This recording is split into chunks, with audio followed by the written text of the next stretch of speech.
Yes, today we got this information from Daily Post, and the message is very simple. It said that the federal government of Nigeria sets minimum admission age to be 16. That means, what it simply means, if you are from 16 years, you can be in the university, tertiary institution. That is the news we are getting from the federal government through Daily Post.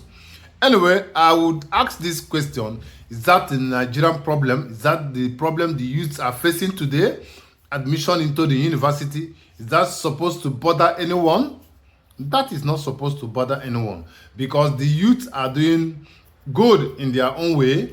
The ones that are studying good, supposed to be in the university, even though they are not in the university, they should have also a platform where youth can go and learn a skill.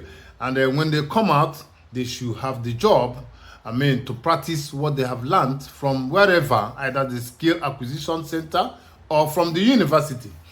I graduated from university from 2000, call it 2002, thereabout. When I was in Nigeria, I never got a job. Okay, I got a job because I struggled to have the job.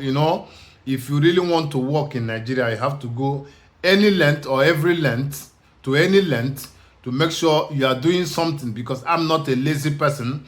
I try to help myself, even though the federal government of Nigeria refused to create infrastructures to enable the investors come in, to create jobs for the citizens. So the whole fault, the whole problem lies on the head of the federal government. No, not to the private people, not individuals. So why am I making this post?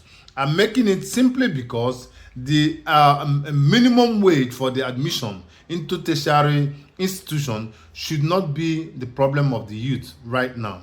You have to bother yourself the number of people who are moving out of the country. In fact, let me tell you, in the last few days, if you know the number of people who left the country for forcefully, not on their own, making, they don't want to leave, but something forced them to leave. This is what we are saying. You can imagine people who graduated from the university over 10 years, over 15 years. Many do not even have direction. They don't have hope. Anyway, what should I say? Admitting more students and graduating more students, it only creates more Uber driver. It creates more keke drivers, keke marwa drivers. It equally creates more Okada riders. That is what you have in Nigeria. I've said it often and on. Look at what Tinubu did. Instead of being proactive, people say that it's a what did they use again? They say it's a strategist, political juggernaut, that he can do this. It is not about what people think you are, but what you can be able to do. Can you deliver based on the hope and the reliable, how people rely on you? Can you deliver? Give them exactly what they are looking for, what they want. They should be able to feed their families. That is what people want. Has he been able to do that? The answer is no. The answer is no. Forget about the rhetorics going on. Forget about the so-called stomach infrastructure people who goes about seeking and looking for what they will eat just to support. And while inside their families, they are all suffering. They are all very hungry. Do you understand? The federal government of Nigeria has succeeded in creating more Uber drivers, more Okada riders, and more keke drivers.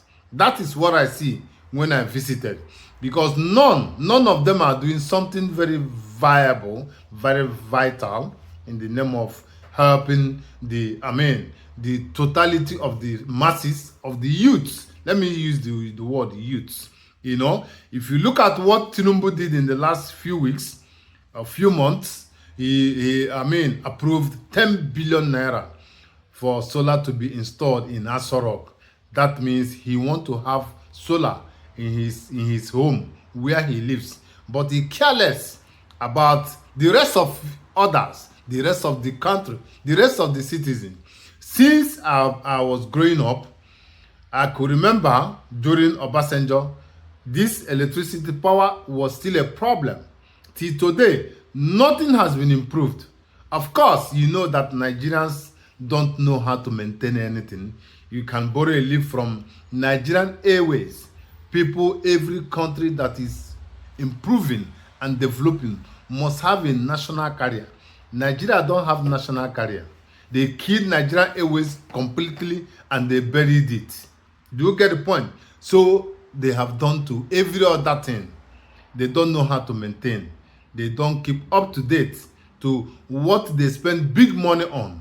So it is very alarming that at this point, the federal government of Nigeria is still very hopeless and careless. They don't know what to do. They are visionless. They don't have any plan for anything.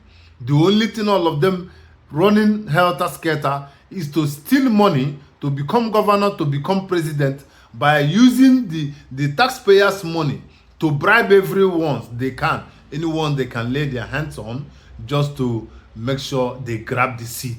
According to Mr. Tinubu, he has come to grab. He said it is turn, and he grabbed it. He did grab it. So this is what Nigeria is up to. So the minimum admission age to enter the tertiary institution, it is not the problem. The problem is creating infrastructures like power, like good roads, so that investors could come in and invest. And by so doing, there will be jobs for graduating students, not just admitting students. When they graduate, they will get a job. That is why very many number of people have jackpot the country.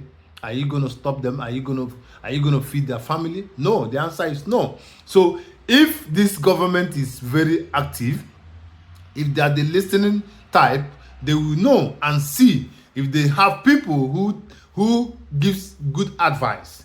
The only thing they need is to create jobs. And how can they create jobs when they don't have power, when they don't have good roads and whatever, all the infrastructures? How can you create jobs? So admitting more people and graduating more students, it doesn't make sense in Nigeria. That is why the situation is like that. People roam the street. The only thing they can do is to drive Keke Marwa, drive Okada, drive Uber. Is that what the only job available? That is not the only job available. So those that are advising Mr. President or the Senate or the House of Reps, whoever, the governors, they should reason like human beings and reason with their heads, not through the anus, not like animals. That is all I've got to tell you guys this very moment. Minimum admission age does not matter. What matters is to be able to create job when they graduate. That's all I've got. Meet me in comment section and let me know your thoughts over what I've just said. Take good care of yourself and goodbye.